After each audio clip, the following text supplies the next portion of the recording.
하나님은 대적이 있으신 분입니다. 원수, 하나님과 싸우는 상대가 있다는 것을 성경이 말합니다. 시편 2편 2절에 보면 세상의 군왕들이 나서며 관원들이 서로 꾀하여 여호와와 그의 기름 부은 바른 자를 대적하며, 그래서 예수님을 죽였다라고 사도행전 4장 26절에 기록하고 있습니다. 그 당시에 예수님 당시에 그 권세자들과 종교 지도자들이 합세해서 예수를 대적했다는 거예요. 예수를 십자가에 못 박았다는 거예요. 그런데 누가복음 23장 34절에 보면 정리를 하면서 그들이 몰라서 그렇게 했다라고 말합니다. 몰라서 그랬다는 거예요. 예수를 몰라서, 종교 지도자들도 예수를 몰라서 그랬다. 세상도 예수를 몰라서 하나님에게 대적을 한다라는 것을 말하고 있어요. 우리가 인생을 살면서 우리가 자신도 모르게 교만하여서 스스로 높아져서 하나님을 대적하는 경우가 있다는 것을 욥기서 15장 25절을 통하여서 확인을 해줍니다. 또 예레미야 50장 31절을 통해서도 우리가 교만하면 하나님과 대적이 된다, 하나님과 원수가 된다라고 말하고 있어요. 그래서 교만하면 이제 100% 멸망하게 된다, 패배하게 된다라는 것을 성경이 말합니다.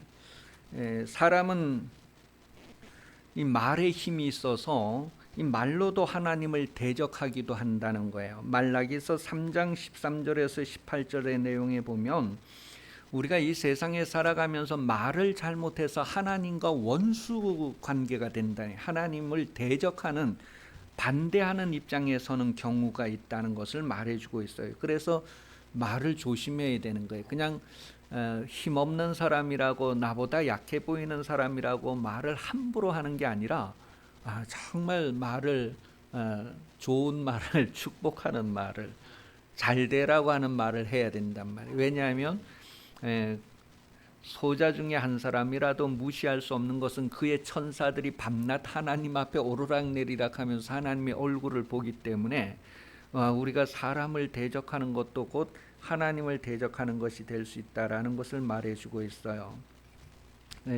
특별히 말라기서 3장 14절 보면은 이는 너희가 말하기를 하나님을 섬기는 것이 헛되니 만군의 여호와 앞에서 그 명령을 지키며 슬프게 행하는 것이 무엇이 유익하리요.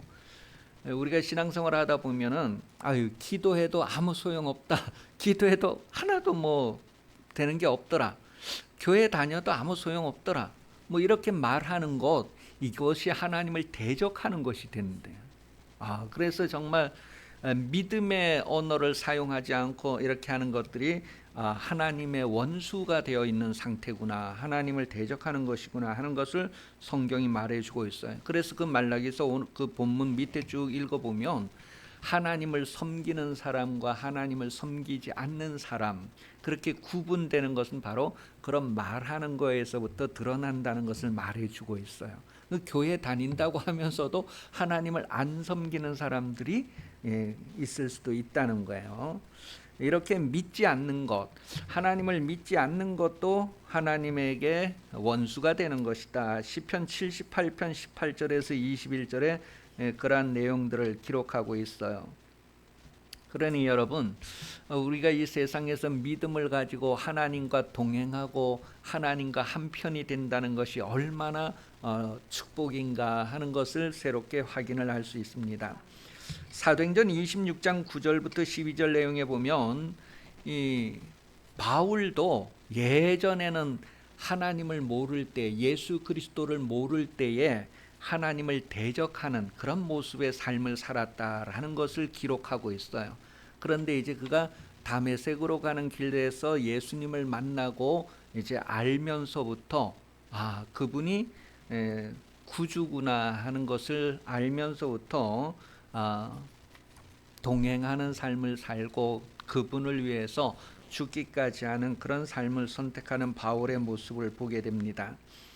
우리가 이 세상 살면서 성도 사이에도 서로 대적하는 경우가 있는데 성도를 대적하는 것이 아니라 하나님을 대적하는 것이 된다는 것을 출애굽기 23장 22절을 통해서 확인을 하게 됩니다. 그러니 여러분, 성도 사이에 서로 원수가 되지 않아야 합니다. 이렇게 결혼을 하고 생활하면서 부부 사이에도 원수가 돼서 막 철천지 원수, 막 아주 이렇게 평생 원수, 뭐 그런 단어들이 나오잖아요. 그 서로 대적이 되지 않고 동행하는 인생이 되어야 되는데, 함께 가는 인생이 되어야 되는데, 이렇게 대적하는 것은 곧 하나님을 대적하는 것이 될 수 있다는 것을 이 출애굽기 23장 22절에서 우리에게 확인을 해주고 있어요. 여러분, 여러분은 할 수 있으면 모든 것을 사랑으로 대하시기를 바랍니다. 하나님께서 여러분에게 몽땅 사랑으로 대해 주신 것처럼 여러분도 몽땅 사랑으로 대하면 된다. 사랑은 허다한 허물을 덮어주고, 사랑은 뭐예요?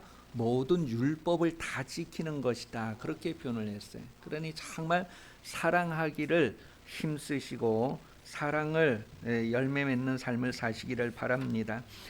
이스라엘이 포로 생활을 70년 동안 하게 되죠. 바벨론의 포로 생활을 70년 동안 하게 되고, 이제 하나님이 그들을 다시 회복시키셔서 이스라엘 땅으로 돌아와서 첫 번에 그들이 하는 일이 성전을 건축하는 거였습니다. 바벨론에서부터 포로 해방을 할 때에 이제 하나님을 섬길 사람은 마음대로 고국에 가서 하나님을 섬겨라, 그렇게 해서 해방을 시켜주는 거예요. 그렇게 해방이 돼서 이제 많은 사람들이 돌아오게 되는데, 그때 이제 에스라서 2장 1절 2절에 보면 그 돌아오는 사람들 중에 이제 그 스룹바벨이 총독으로 돌아오게 됩니다. 그때는 아직 왕이 없었으니까 이제 총독이 이제 대신 이제 통치를 하게 되는, 이 스룹바벨이 돌아와서 처음 하는 일이 바로 성전을 건축하는 일을 하게 됩니다. 그런데 성전을 건축하는데 대적이 나타나는 거예요. 방해하는 이들이 나타나는 거예요. 그래서 성전을 건축하다가 대적이 하도 방해하는데, 그 방해하는 모습을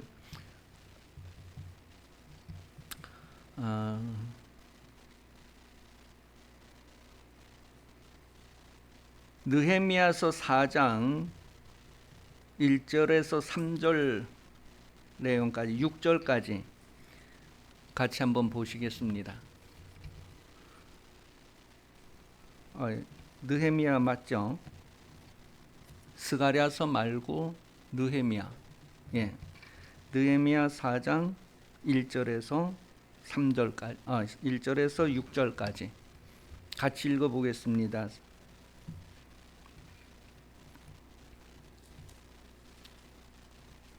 느헤미야 4장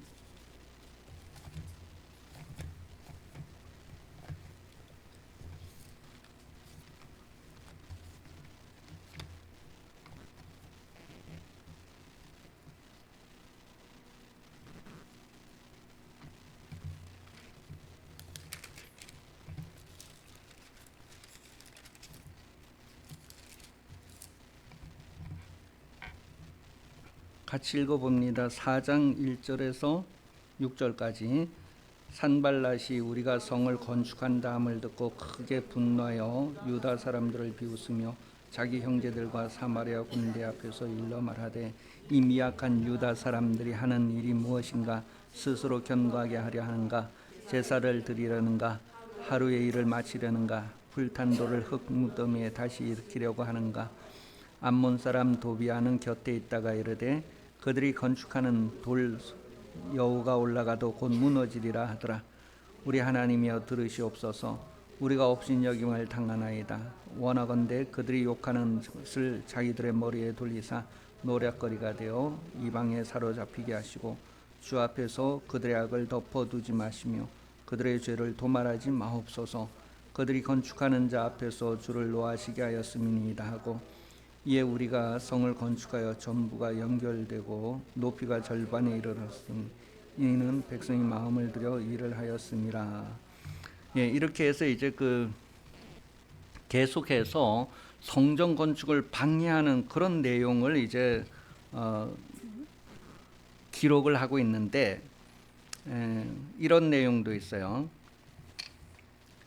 그 이제 이스라엘 백성들이 돌아와서 성전을 건축하는데 이 대적하는 자들이 와서 우리도 같이 성전을 건축하겠다. 그리고 우리도 지금 돌아와서 하나님을 잘 섬기고 있다. 우리도 성전 건축에 참여하겠다. 그렇게 했을 때에 성전 건축에 참여하는 그들이 순수하게 참여하는 것이 아니라 오히려 방해꾼으로서 이렇게 참여하고자 하는 그런 내용들이 있어서 이제 이렇게 반대하는 그런 내용들이 있어요. 어떻든 이 성전 건축을 하는 데 있어서 방해가 하도 심해서 뇌물을 받고 뇌물을 주고 막 이렇게 정치적으로도 이렇게 압력을 넣고 뭐 이렇게 해서 방해를 하는 일들이 많이 일어나는데 16년 동안이나 성전 건축이 중단이 됩니다. 그리고 성전 건축이 16년 동안 중단되었다가 이제 다시 또 성전 건축을 시작해서 2달이 지났을 때에 일어나는 일들을 이제 이 스가랴서에서 다루고 있어요. 스가랴서 4장 6절에서 7절까지 내용을 보면 그가 내게 대답하여 이르되 여호와께서 스룹바벨에게 하신 말씀이 이러하니라. 만군의 여호와께서 말씀하시되 이는 힘으로 되지 아니하며 능으로 되지 아니하고 오직 나의 영으로 되느니라. 큰 산아 내가 무엇이며 내가 스룹바벨 앞에서 평지가 되리라. 그가 머릿돌을 내려놓을 때 우리가 은총이 그에게 있을지. 그래서 이 성전 건축이 사람의 힘으로만 되는 것이 아니라 하나님의 영으로 된다라고 하는 것을 말해주고 있어요. 그렇게 하면서 스룹바벨이 총독인데 이 스룹바벨 앞에 뭐가 있다고요? 7절에 보니까 큰 산이 있대요. 그런데 이 큰 산이 스룹바벨 앞에서 평지가 된대. 큰 장애물도 이제 다 사라지고 건축이 계속 진행될 것을 얘기해주고 있어요. 여러분, 우리도 이제 성전을 건축할 때 이제 막 이렇게 민원도 들어가고 막 방해하는 일들도 생기고 그러는데, 그런데 그런 모든 일들이 다 성령의 인도하심으로 이렇게 해결되어져 가고 문제들은 다 해결되어진다는 것을 이 스룹바벨을 통하여서 스가랴서 선지자를 통하여서 이렇게 말해주고 있습니다. 그리고 이제 그 본 환상을 쭉 얘기할 때에 7 등잔과 2 감람나무의 환상을 보게 되는데 7 등잔이라는 것은 그 성전에 이제 이렇게 불을 밝히는 것인데 감람나무가 있다는 것은 감람나무에서 이제 그 등불이 꺼지지 않도록 계속해서 기름을 공급하는 그런 것들을 환상으로 보여주면서 지금 하고 있는 성전 건축이 완공되고 이제 성전의 기능이 이렇게 계속 진행될 거에 대한 환상을 보여주면서 성전 건축을 계속 격려하는 그런 내용이 오늘 본문의 내용입니다. 이 성전은 바로 하나님과 사람이 만나는 장소라는 것을 성경이 말해주고 있어요. 성전 이전에는 천막을 쳤잖아요. 천막, 회막을 만들었는데 이 회막과 성전이 다 하나님을 만나는 장소다라는 것을 성경이 우리에게 말해주고 있어요. 하나님과 함께하는 것. 이제 저와 여러분도 예수를 믿으면서 하나님의 성전이 되어간다 그렇게 말합니다. 하나님의 성전은 하나님이 거기에 임재하는 것을 말해요. 여러분이 각자가 다 예수를 영접했다고 했을 때 우리가 저가 하나님과 함께하는 사람이구나 해서 성도라고 하고 존귀하다, 거룩하다 그렇게 보는 거예요. 말로만이 아니라 우리가 마음에서부터 그렇게 정말 존중하는 그런 삶을 살아야 할 것을 성경이 말해주고 있습니다. 성도는 베드로전서 2장 9절에 보면 택하신 족속, 왕같은 제사장, 거룩한 나라, 하나님의 소유된 백성이다. 그런 표현을 통해서 하나님을 만나는 사람이다. 기름 부으심을 통해서 하나님을 만나는 사람, 제사장이 기름 부음을 받고 왕이 기름을 부음 받고 그러는데 그런 기름 부음을 통해서 내가 하나님 앞에 나아갈 뿐만 아니라 다른 많은 사람들을 대신해서 하나님 앞에 나아가는 삶을 살게 되는 것을 말합니다.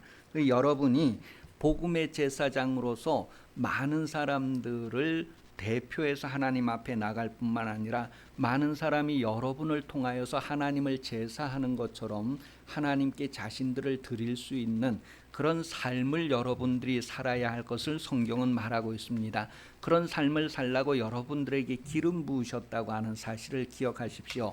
성령을 여러분에게 주셔서 지금도 계속해서 하나님을 예배하는 자들을 계속해서 부르시고 모으시고 계시는 그런 하나님의 일들이 여러분들에게 나타나는 것을 경험하시고 이루시는 그런 인생이 되시기를 예수님 이름으로 축복합니다. 기도하겠습니다. 하나님 아버지, 우리가 이 세상에서 하나님을 알고 섬기는 삶을 살게 해주셔서 감사합니다. 고맙습니다. 우리로 인하여서 많은 사람들이 하나님께 나와서 하나님을 예배하는 자리에 서게 하시고 하나님께서 하신 놀라운 일들을 찬송하는 삶이 되게 하여 주옵소서. 영생을 얻은 이들만이 하나님을 예배하고 섬길 수 있다는 것을 깨달았사오니 우리가 영생을 가진 자로서 하나님을 예배하며 아름다운 인생으로 살게 하여 주옵소서. 다시 오시는 예수 그리스도 은혜 베풀어 주시며 하나님 아버지의 사랑하심과 성령의 교통하심이 주일 오후 예배 참석하여 머리 숙인 성도들 위해 영원토록 함께 하시기를 간절히 축원하옵나이다. 아멘.